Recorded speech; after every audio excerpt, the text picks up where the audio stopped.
This is the second video in my Konosuba character analysis series, so if you haven't already, make sure to watch No One Understands Megumin after this video. Kazuma is a degenerate NEET who is lazy, horny and selfish, but also remarkably kind, and happens to be my second favourite character in Konosuba, and one of my favourite protagonists in fiction as a whole.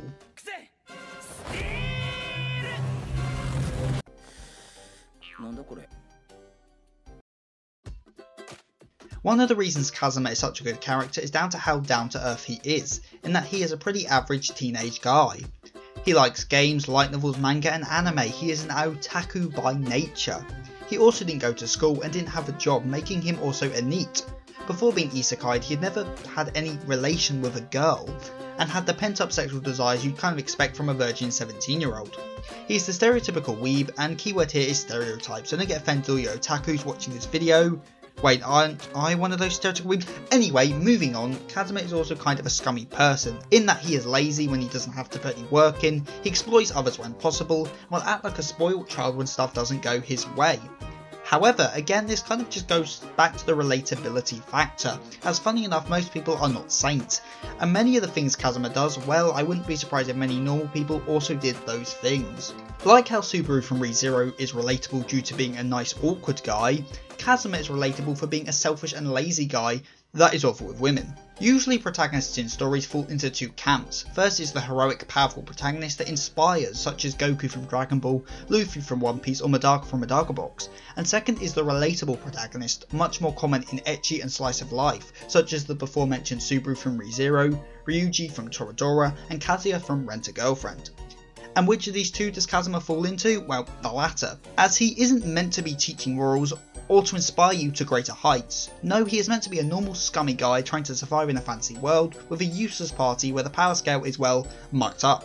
We get enjoyment not out of Kazuma growing stronger and achieving his dreams, we get enjoyment out of him failing in life, picking himself up and then failing again, as he isn't some chosen hero. In fact, he's one of countless Japanese people thrown into the new world, and his goal to defeat the Demon King doesn't really seem like a goal for like 99% of the story. We relate to Kazuma as we are also weak, flawed people. We would probably do the same things Kazuma does to survive, and we laugh at his failures as well. We probably have all been in a similar situation before. I mean, I've never been beaten up twice in a row by a mob boss with a hook for a hand, but I have misread a situation with a girl and paid the price as a result.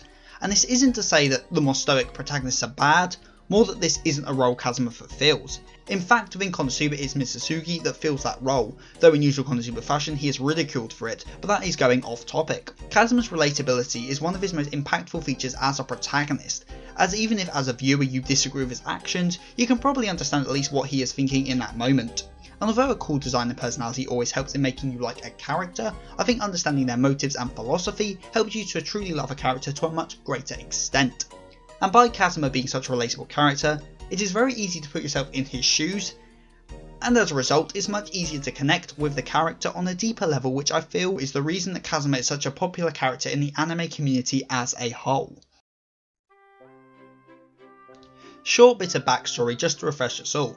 Kazuma, as said before, was an otaku NEET. He stopped going to school as his childhood friend, who had promised to marry him, ended up riding on the bike of another guy.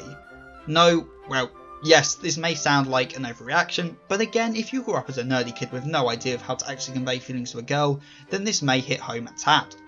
And then one day, after deciding to finally step aside, he jumped in front of the truck to save a girl who was about to be run over. Very standard isekai stuff. Except, no, it was a tractor, the girl wasn't in danger, and he didn't even get hit, he kind of died of shock. Basically, he utterly embarrassed himself, and again, if you grew up as a nervous kid, this may again hit home. Just to clarify, I'm not talking about myself, alright Barker.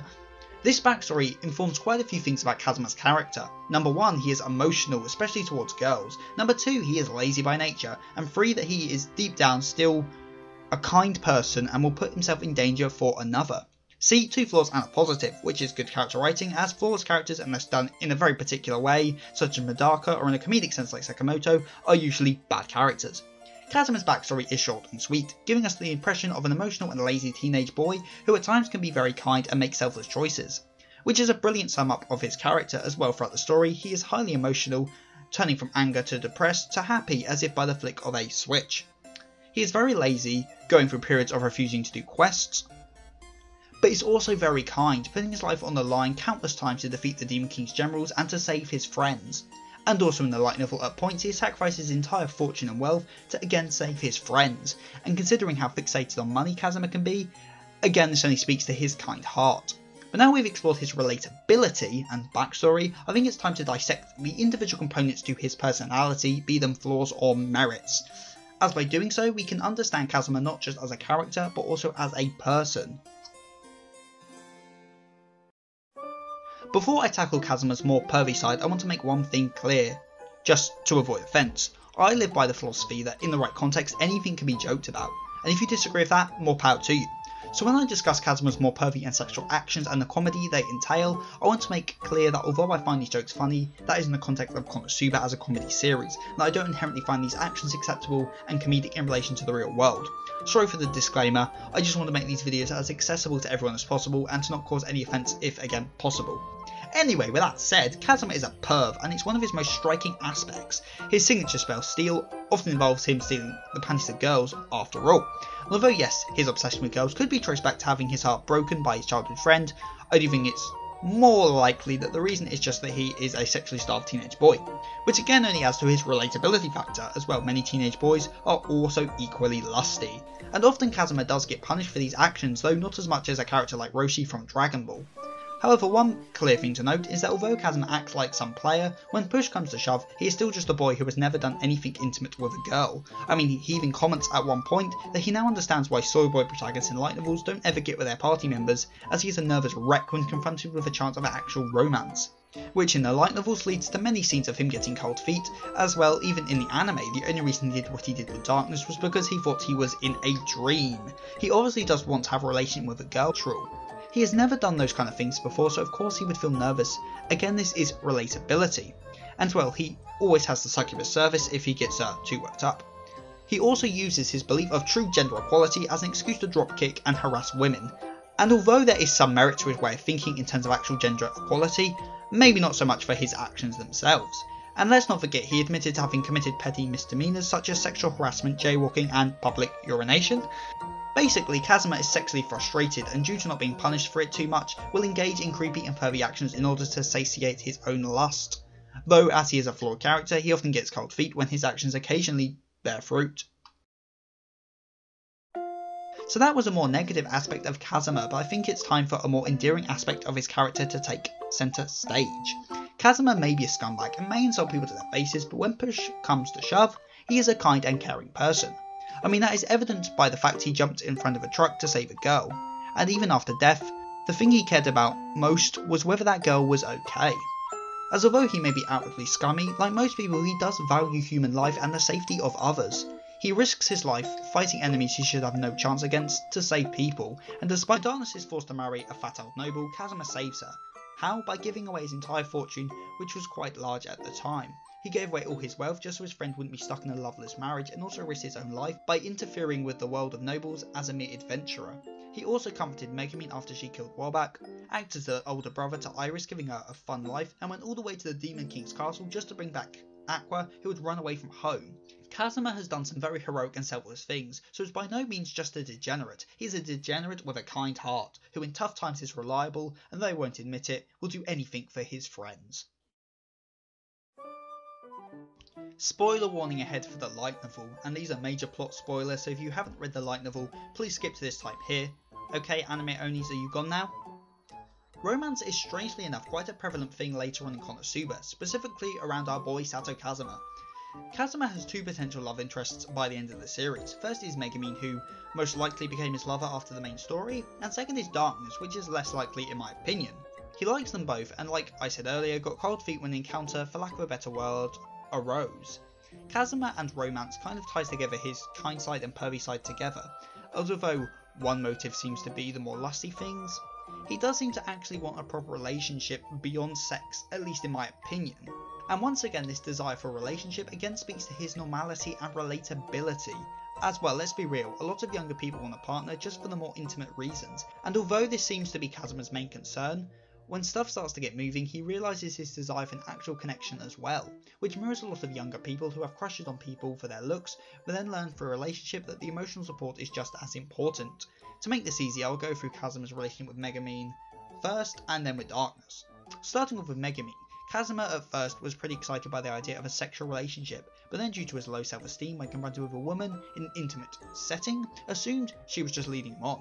However, when this was made clear to not be the case, Kazuma realised his own feelings and confessed his own love to Megumin after she had done the same to him. And this then leads to an emotional talk between the two where we learn of their insecurities in a way that had not been explored before in the story. As said in Kazuma's self-monologue, "Did I begin to like her without noticing? My heartbeat was not caused by my sexual urges. I fought and fought on, and finally arrived at a resolution. No problem, I have a house and I have money. I'll definitely be able to live well with Megumin." Kazuma truly does care for Megumin and stays pretty much loyal throughout the story, though do remember he is still a horny teenage boy, so could be easily swayed by a hot girl, something he kinda does, but Megumin expecting that takes responsibility by realising her own lack of enthusiasm was the main reason for his easy temptation. God Kazuma really is quite pathetic. At the end of the series, he puts all his faith in Megumin and gives her all his fortune in the form of Manite to blow the Demon King's barrier sky high. He loves her a lot, and through her can not only vent his horny urges, but can also get the emotional support he clearly lacks. And a cool thing to note is that Kazuma is protected in the final fight at the Demon King's palace by the luck charm Megumin made him, symbolising how he was saved from his lonely life by her. Though also the fact it was Aqua's hair that was the reason it saved him in this moment also symbolises that Aqua was his cheat at the end of the day and that in the end she was useful to him, but that's off topic. Megumin loves Kazuma for showing her there is nothing wrong with having sides to your personality, and Kazuma loves her for showing him that someone out there genuinely does love him and value him as an individual. Their relationship is quite beautiful and has helped them both as characters. Darkness is never really in a relationship that, depending on your interpretation, could be pretty serious and maybe defined by the R word, which I will obviously not say on YouTube. And since this scene isn't really treated in too much of a comedic light, it really is kind of hard to say, so I will not comment on it anymore. However, throughout the ordeal, Kazuma stayed loyal to Megumin, which shows his evolution from only wanting a hot girl to being with a girl he cares for. As well, he even says that Darkness is way hotter than Megumin and has his ideal body, so he's now choosing his emotional relationship over what he sees as a more sexual body.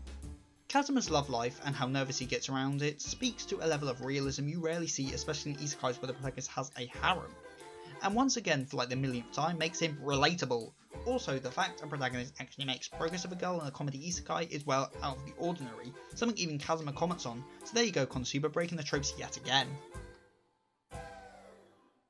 As I said at the beginning of the video, Kazuma is not your average protagonist due to his more relatable nature and the fact he is a scummy person. However, this, like a lot of Konosuba, is just brilliant writing, as Kazuma is a deconstruction of anime protagonists. Well, no, I wouldn't really go that far, as although Konosuba does ridicule and poke holes in trends, I wouldn't say its goal is to deconstruct them. But even so, Konosuba approaches its protagonist in a fresh way that makes not only Kazuma stand out among anime protagonists, but leads to scenes and scenarios that would be impossible with more conventional protagonists. Kazuma in a lot of ways is the opposite of most normal protagonists. He is not strong to start with and doesn't really get any stronger throughout the story. He will dropkick a woman showing he ain't no chivalrous knight, and he will run away from a fight scared for his life. Kazuma is a breath of fresh air, and so makes his character sad like most isekai protagonists, then you would lose his charm, as Kazuma's character works so well due to not hero from prophecy or some person with hacked abilities. Even in the series, he is an adventurer, the weakest and most boring of all job classes, and uses low level spells that due to his weak mana are even weaker. He spends his skill points on cooking skills, lip reading and a spell that binds people in a rope. Not exactly the moveset of a hero, but again that just makes him more unique and down to earth. And one other thing I want to make clear is that although I'm calling him relatable and normal, I'm not saying that he's a blank slate character, and that he's not meant to function as a stand-in for the viewer by being bland as hell, like for example, Well from Apes Are You Kidding Me? Instead, he's meant to be a character you understand the motives of, but not necessarily one that should be taken as a stand-in for the viewer. Overall, he is the opposite of a stereotypical hero, and that only helps to make him stand out.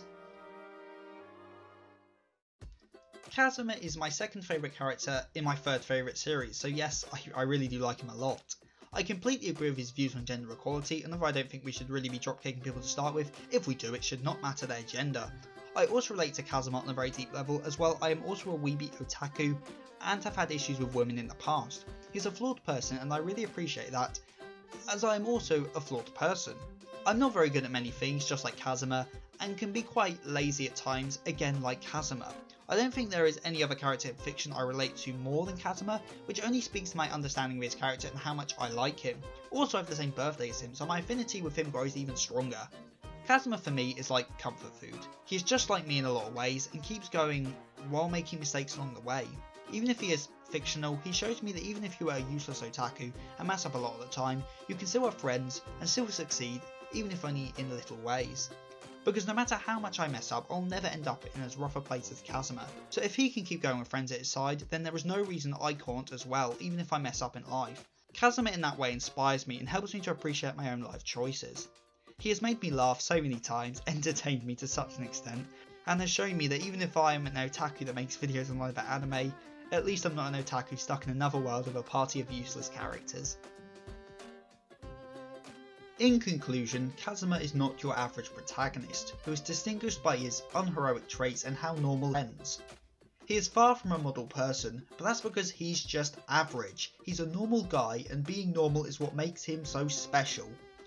Thanks for watching everyone. I feel this entry into the Konosuba character analysis series is the best yet, and I hope you are all enjoying the series so far. Next up will be Aqua, though I guess I can't call it No One Understands Aqua because Shuckmeister already beat me to the punch, but we will see where things go. Comment of the week comes from Uggyboy Noah and his comment on the last video in this series, so thanks for the support, man. If you have any opinions on Kazuma or Konosuba, then tell me in the comment section below, and if you have any suggestions for a future video, then again the comment section is funny enough down below. Also don't forget to check out my Twitter at SethTheS for channel updates and just general chatter, and my DMs are always open if you want to talk directly. Or check out my Instagram at SethTheSin_cosplay to see my cosplays or random anime merchandise. So with all that said and done, I've been Seth the Sin, the Deadliest and the Geek, and I am signing out. Stay safe everyone.